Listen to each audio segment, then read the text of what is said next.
கர்நாடக அணைகளில் இருந்து காவிரி ஆற்றில் திறக்கப்படும் உபரி நீரின் அளவு வினாடிக்கு 90,000 கன அடியாக குறைக்கப்பட்டுள்ளது. கர்நாடகாவில் தென்மேற்கு பருவமழை தீவிரமடைந்து உள்ளதால் காவிரி நீர்பிடிப்பு பகுதிகளில் உள்ள அணைகளுக்கு நீர்வரத்து அதிகரித்தது.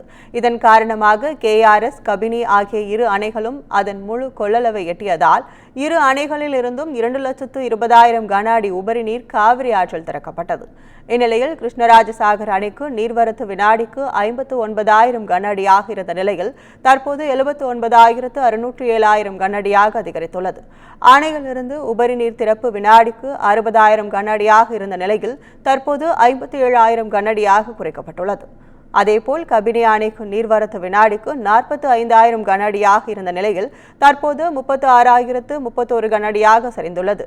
அணையிலிருந்து உபரி நீர் திறப்பு வினாடிக்கு 40,000 கன அடியாக இருந்த நிலையில் தற்போது 33,000 கன அடியாக குறைந்துள்ளது. இந்நிலையில் இரு அணைகளில் இருந்தும் உபரி நீர் திறப்பு 1,00,000 கன அடியாக இருந்த நிலையில் தற்போது 90,000 கன அடியாக குறைக்கப்பட்டுள்ளது.